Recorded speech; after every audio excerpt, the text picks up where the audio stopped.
Content monetization কারা পাবে এবং কারা পাবে না সে বিষয়ে আজকে কিছু কথা বলবো। অবশ্যই ভিডিওটা দেখবেন এবং ভালো লাগলে শেয়ার করবেন।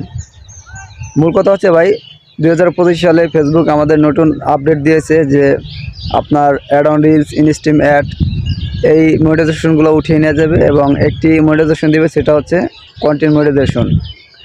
তো এই কন্টেন্ট মনিটাইজেশনের ভিতরে কিন্তু সমস্ত মনিটাইজেশন থাকবে, শুধু স্টার সেটআপ বাদে।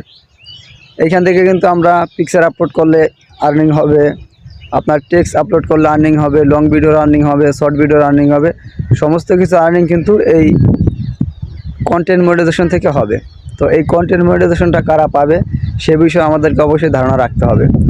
তো অনেকে আছে ভাই শুধু শর্ট ভিডিও আপলোড করে, শুধু শর্ট ভিডিও আপলোড করলে কিন্তু আপনি কখনোই কন্টেন্ট মনিটাইজেশন পাবেন না। আপনাকে যদি কন্টেন্ট মনিটাইজেশন পেতে হয় তাহলে সমস্ত বিষয় আপনাকে পোস্ট করতে হবে। যেমন আপনি আর লং ভিডিও আপলোড করতে হবে, শর্ট ভিডিও আপলোড করতে হবে, টেক্সট আপলোড করতে হবে, ফটো আপলোড করতে হবে। আপনি যদি শুধু শর্ট ভিডিও এবং ফটো আপলোড করলেন, টেক্সট আপলোড করলেন না বা লং ভিডিও আপলোড করলেন না, তাহলে কিন্তু আপনি কখনোই মনিটাইজেশন পাবেন না।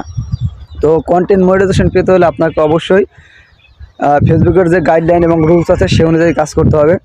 অবশ্যই লং ভিডিও আপলোড করতেই হবে, টেক্সট এবং ফটো এবং শর্ট ভিডিও, এগুলো এই চারটা জিনিস আপনাকে অবশ্যই আপলোড করতে হবে এবং কপিরাইট জিনিস থেকে আপনাকে বিরত থাকতে হবে।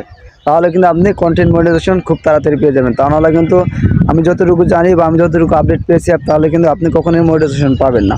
তো সেক্ষেত্রে যারা শুধু শর্ট ভিডিও নিয়ে কাজ করেন ভাই, তারা শর্ট ভিডিওর পাশাপাশি কিছু লং ভিডিও তৈরি করার চেষ্টা করবেন। আপনি প্রত্যেক দিন না পারেন, একদিন পর একদিন, 2 দিন পর একদিন হলেও আপনি লং ভিডিও তৈরি করার চেষ্টা করবেন। বর্তমানে কিন্তু Facebook long video by 1 minute 30 সেকেন্ডের উপর আপনি যে ভিডিও তৈরি করবেন সেটাই কিন্তু ফেসবুক লং ভিডিওতে নিয়ে যাচ্ছে।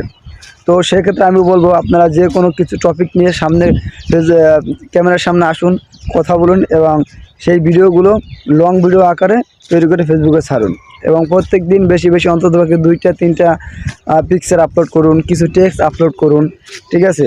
তাহলে কিন্তু আপনার পেজের রিচ, এঙ্গেজমেন্ট সব ঠিক থাকবে। আর ঠিক থাকলে যে কোনো মুহূর্তে কিন্তু আপনাকে ফেসবুক কন্টেন্ট মনিটাইজেশন দিয়ে দিতে পারে। আর কন্টেন্ট মনিটাইজেশন পেয়ে গেলে কিন্তু ভাই আপনাকে আমাকে আর পিছনে ফিরে তাকাতে হবে না। তো সেই ক্ষেত্রে আপনারা ফেসবুক থেকে ইনকাম করতে হলে অবশ্যই ফেসবুকের গাইডলাইন মেনে কাজ করুন।